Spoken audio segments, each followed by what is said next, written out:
Alexa Hegarty, who is an anthropologist and writer that works as an affiliated researcher at the University of Cambridge at the Minderoo Center for Technology and Democracy. And the talk is called Ghosts in the Machine, AI, Mourning, and the Politics of Digital Death. Hello, it's really a pleasure to be part of this conversation. My name is Alexa Hegarty, and I am an anthropologist.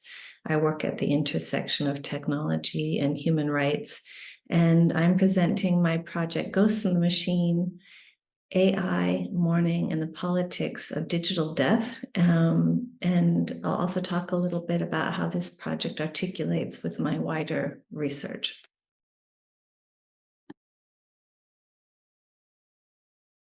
This project examines continuities between historical and contemporary forms of technologically mediated communication with the dead.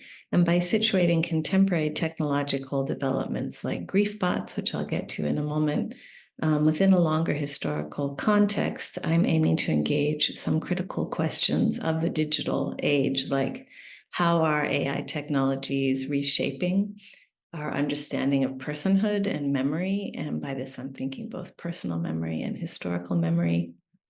And what are the broader societal and political implications as AI systems gain the ability to simulate human personalities with increasing fidelity? And here we might think about what we might call, following in Catherine Verdery's foundational research, the political lives of digital dead bodies. This project, like my wider research, engages with the emerging concept of necro-technopolitics, which builds on Mbembe's well-known theory of necropolitics, as well as technopolitical insights from scholars like Donna Haraway and Ruha Benjamin.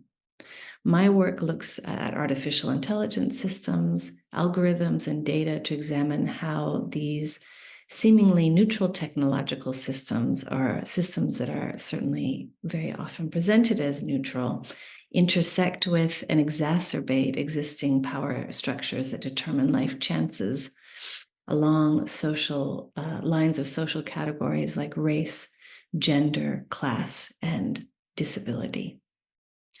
So this framework allows for a deeper analysis of how technologies can be implicated in processes of marginalization and violence, while also pointing us toward potential sites of resistance and alternative technopolitical futures.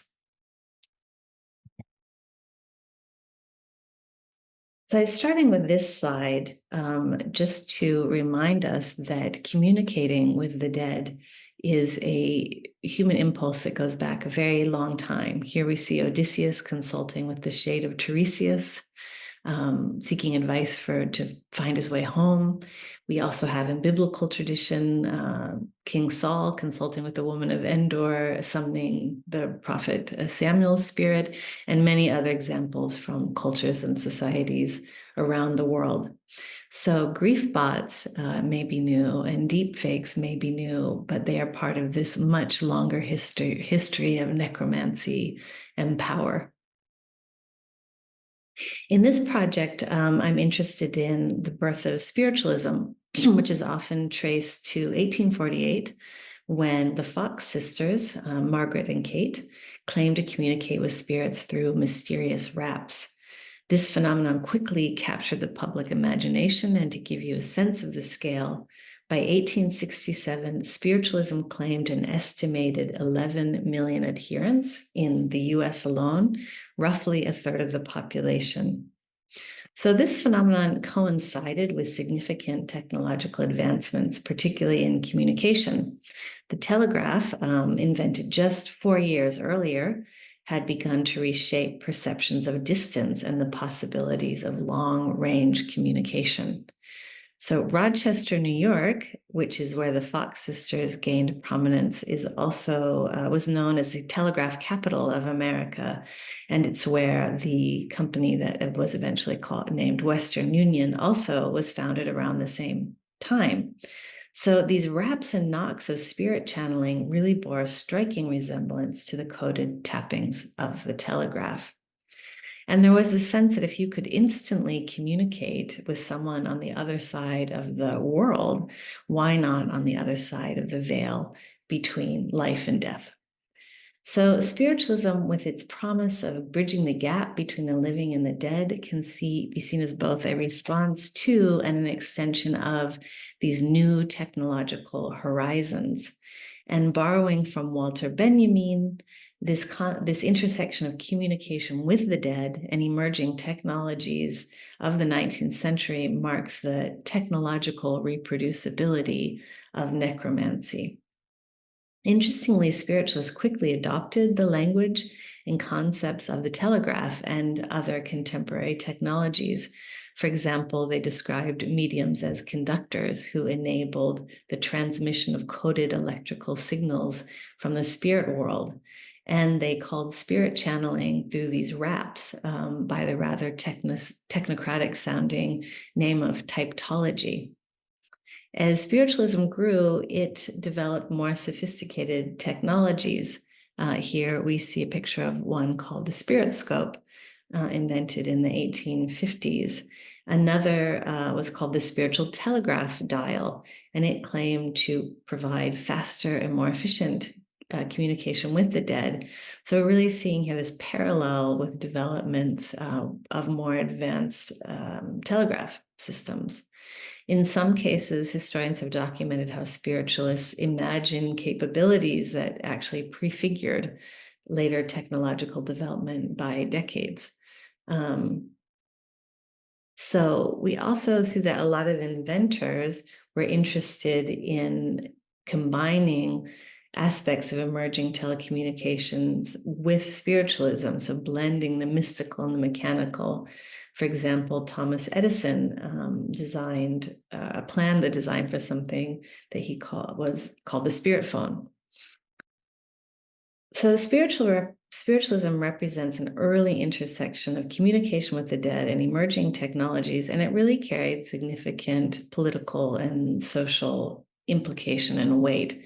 Historians like Anne Browd and others have documented how spiritualism reconfigured gendered authority through mediumship, how it intersected with suffrage and abolitionist social movements, and how it challenged traditional religious and scientific power structures. We might also know how spiritualism's notion of contacting disembodied consciousness parallels modern conceptions of things like mind uploading or the digital preservation of personalities. And spiritualism also commodified the afterlife in many ways, foreshadowing today's digital afterlife services. Another important touch point for this project, particularly in considering issues of simulation, replication, and virality, is the death mask of L'Inconnue de la Seine, or the unknown woman of the Seine. So this legend holds that in 1880s, a young woman's body was pulled from the River Seine in Paris. She was an apparent suicide, and an assistant at the Paris morgue was so struck by her beauty and her very peaceful expression that he created a plaster cast of her face. And this death mask, with its enigmatic smile that's often been compared to the Mona Lisa, was sold with the same frequency that we now see things like Eiffel Tower statues and keyrings being sold. It was very, very popular. The Inconnue de la Seine has been really important part of my research for a long time now, since I was working on my dissertation. And I've previously traced its connections to the emergence of forensic medicine, changing evidentiary regimes in medicine and pathology, to the Paris morgue and public spectacles of death in the 19th century. In this project, I'm interested in doing something a little bit different because I want to explore how the L'Inconnue prefigures AI-driven replicas of the dead and how her image achieved what we might anachronistically call viral status. That is, this mass-produced plaster death mask became so ubiquitous in bohemian circles and beyond in Europe and America. So here there's a great quote by a critic that says, during the 20s and early 30s, all over the continent, nearly every student of sensibility has a plaster cast of her death mask. And here we see perhaps one such student of sensibility from slightly earlier. In this project, I argue that this plaster virality exemplifies how technology, in this case, casting techniques, facilitate the widespread dissemination of images, and particularly effective images, that is, images that hold a strong emotional charge analogous to modern social media virality.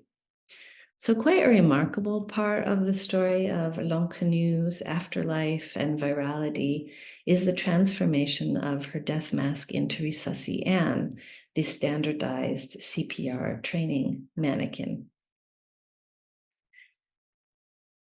The L'Inconnue is a palimpsest of changing cultural narratives around mortality, from this highly aestheticized death mask of 19th century cult of death or mourning culture to a life-saving tool in contemporary societies, arguably death-denying or even death-defying imperatives.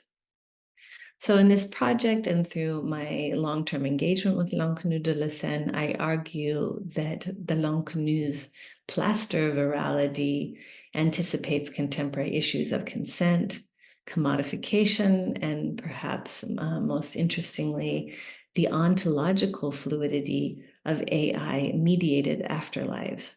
That is, the increasingly porous boundary between the singular event of death and the infinitely reproducible representations of life.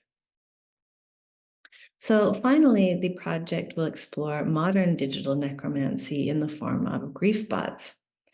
So what are grief bots? They use vast amounts of personal data, things like emails, messages, social media posts, in an attempt to create a simulacrum of the deceased.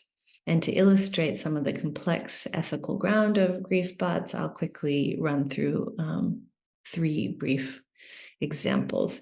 First, we have DadBot, which was created by journalist James Vejos. After his father's terminal cancer diagnosis, he recorded extensive conversations with him, and he used this data to create an AI chatbot. He eventually turned this personal project into a startup called Hereafter, a company which promises to, quote, capture the true spirit of people and enable their stories to become immortal.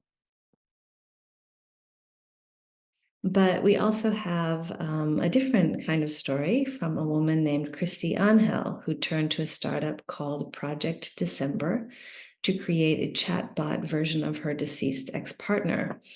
And she had a more unsettling experience. At one point in her conversation, she asked the avatar of her ex-partner where he was, and he responded, in hell. At another point, the avatar prompted her to buy more credits to continue the conversation after leaving her with kind of a cliffhanger. Artist Laurie Anderson regularly converses with an AI modeled after her late husband, the musician Lou Reed, even collaborating on artistic projects. It's important to note that grief bots can engage in quite dynamic and sophisticated conversations. They can learn from interactions and incorporate new information. That is to say that a simulated personality of a grief bot can continue to evolve and change long after the death of the person it was patterned on. This really challenges understandings of the finality of death, of boundaries of personhood, and raises quite fundamental questions about identity, mourning, and memory. Grief bots also raise critical questions about data governance, digital ethics, the commodification of grief, and late-stage capitalism. They exemplify how emerging technologies are reconfiguring boundaries between public and private spheres. and demand new frameworks for understanding digital posthumous rights and the political economy of memory. So, to conclude, in tracing a continuum from 19th century spiritualism to plaster virality of death masks to contemporary AI grief bots, we see a really consistent imbrication of communication with the dead, with governance structures and power relations. This nexus of necro-technopolitics influences socio-technical structures across time. The political life of the digital dead extends far beyond personal grief. So here we might consider how AI-driven deepfakes, technologies that are very closely related to grief bots, are reshaping political narratives. Here from Argentina, where a lot of my fieldwork takes place, we see the New York Times declaring or asking about the first AI election. This is responding to the widespread use of deepfakes by both sides to try to manipulate the political narrative. And here we can see a depiction of the now president, Javier Milei, depicted as a character in Clockwork Orange. So we've also seen digital resurrections of Indonesia's former dictator Suharto to endorse a candidate in the 2024 elections. And in the French context, there has recently been deepfake videos impersonating a France 24 journalist used to spread disinformation about alleged assassination attempts on President Macron. So we see that these deepfake technologies fundamentally alter the construction of both individual legacies and the shaping of collective memory and political discourse in the digital era. Moreover, this emerging necro-technopolitics has profound ecological implications. The energy and water consumption required for generative AI, which is critical for technologies like grief bots and deepfakes, is significant. Cloud computing already uses about 0.5% of global energy, projected to surpass 2% soon. Training ChatGPT has a carbon footprint equivalent to an average American household's emissions over 700 years. And a brief series of queries with ChatGPT uses the equivalent of a 500 milliliter bottle of water. So this presents really a rather grim paradox. In our efforts to digitally preserve our dead, we are hastening ecological catastrophe for the living. In this project, by examining these historical and contemporary continuities, I hope to illuminate how emerging technologies are reconfiguring boundaries between death and life, between public and private, and even the relationship between grief, memory, and planetary sustainability. Thank you. I really look forward to engaging with the other fellows, with the wider intellectual community of IAS Paris. So please reach out to me. I would really love the opportunity to be in conversation around these themes. Thanks so much.